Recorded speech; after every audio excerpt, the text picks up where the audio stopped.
7 things to set yourself up for success when joining a Quilt Along.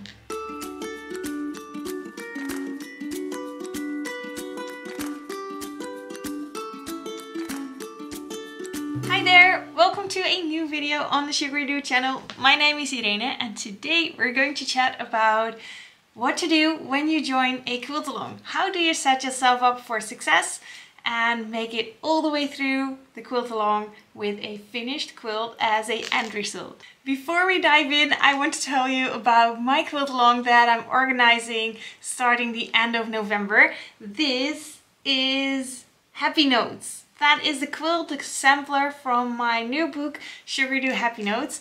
And the Quilt Along for this one is going to start on the 22nd of November. And it will be an awesome Quilt Along. We're going to be sewing together for a whole year.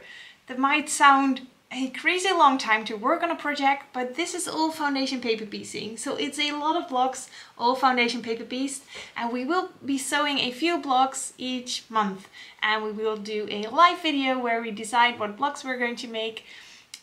So we will be sewing together for a year, and every month you will have a few blocks to sew. This is a big sampler version. There's also a smaller sampler version available with patterns in my book. There is also an ebook available, but I do ship worldwide. So no matter where you live, you can join in for the Quilt Along. You can sign up through succedu.com/happycall. And well, I also put the link in the description down below. There are kits available for the big sampler, but also for a smaller version of the sampler. Signing up for the Quilt Along is free. You only need the book to join. I would love to sew together in this Quilt Along with you, and I'll hope to see you there. But now let's dive into this video, 7 tips on how to set yourself up for success when joining a Quilt Along. Tip number 1, read about the project. So you're joining a Quilt Along. There always is a page with information. Maybe there's an Instagram post announcing the Quilt Along. Maybe there is a kit with the Quilt Along. Maybe there's a book. There always is some information to read about the project. And why is that important? Well, that information will tell you what techniques are being used. Is it a beginner or a more advanced quilt that you're making? How big is the quilt that you're making? And that will help you to figure out if it's for you, if it's at your difficulty level, if it's more than you did before or more difficult than you did before.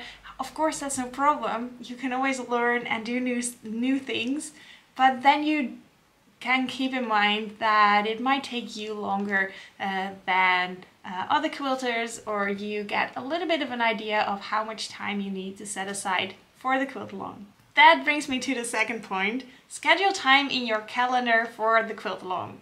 Go check out the events planned for this Quilt Along. Are there live videos? When do the new patterns drop? What is going to happen when? Mostly there's a website or a blog post where this is written out.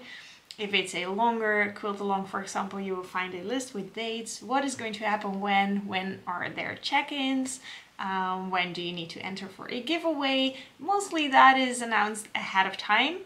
So when you know those dates, mark them in your calendar and plan accordingly. So set aside maybe an evening, a week, or one weekend day, a month, or depending on the length of the Quilt Along, of course. But when you do that, when you, for example, know that on the 1st of the month a new pattern drops, and you plan ahead and schedule a day after when the pattern drops to work on the quilt, then you will get your work done for each month, each week. And when you don't set time aside, it will easily happen that when the second pattern drops, you didn't have time to work on the first one. So schedule in some time for the Quilt Along. Number 3, put everything together in a project box. When you have all your fabrics, the patterns, all the materials you need for your project together in a project box, it's easier to take it out and to work on it. Maybe you can even put the quilt, the blocks that you've made on display. Like I have a design wall over here. Of course, it's a very big one and it's not possible for every home to have a big one like this, but maybe you can have some blocks that you made with some washi tape pasted to a door that you see it oftentimes. Or maybe you have a small piece of a wall that you pin a piece of batting to, and then you can also use that as a small design wall. What that does is that you see the project, because it probably will be something that you will be working on for a longer period, like not a quilt that you put together in one weekend. You will be working on it for a few weeks or a few months or maybe a whole year. And when you have it out there and you see it, it's a visual reminder that that is something that you're working on. And maybe a reminder that, oh, I need to finish the blocks for this month.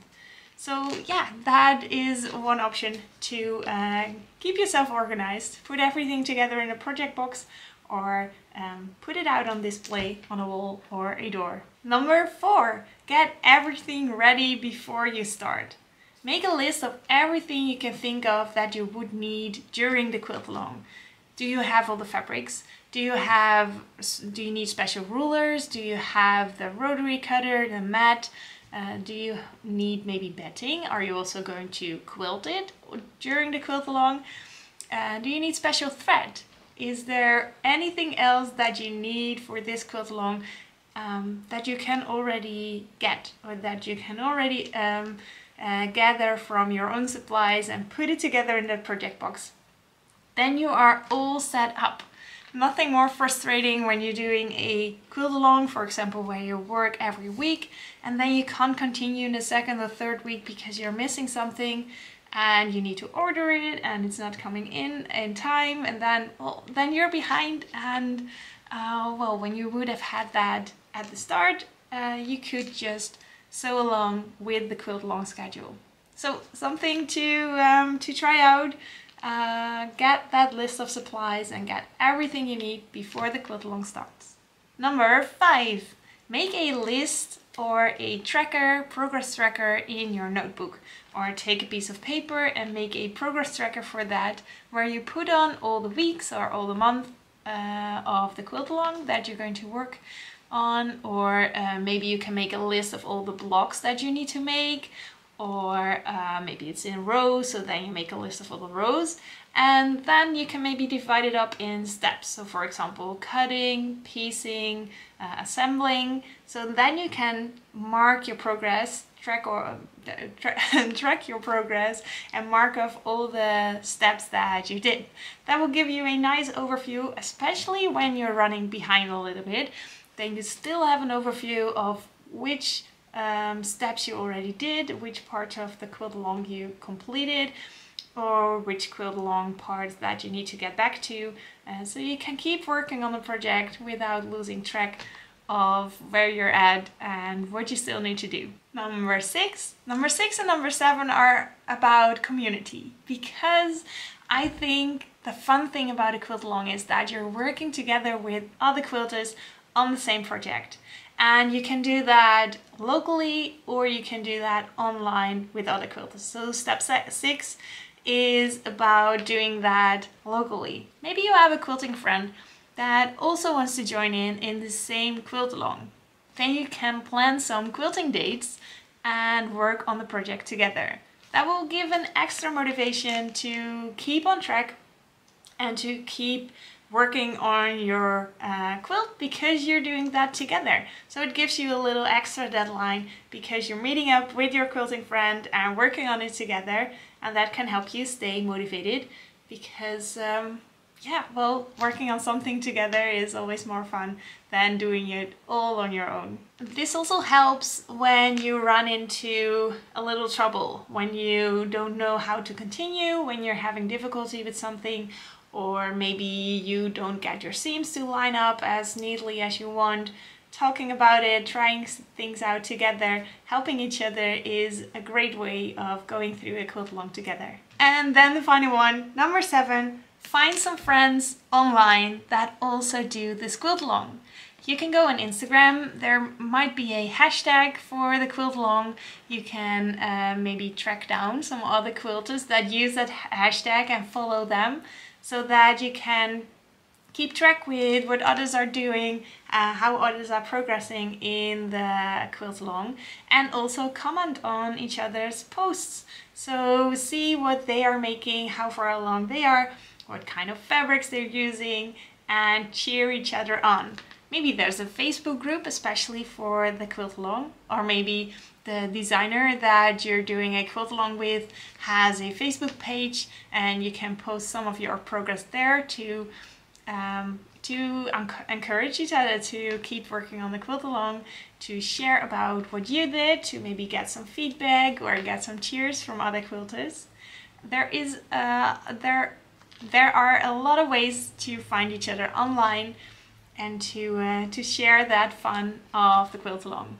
So there you have it, 7 steps to set yourself up for success when joining a quilt along. I am super excited about the Happy Notes Quilt Along and I would love to welcome you in there. So go to sugarydoo.com/happycall and sign up for free so you get email updates and get yourself ready. Now you know how. I'd love to welcome you in the Quilt Along. Hope to see you there. Bye!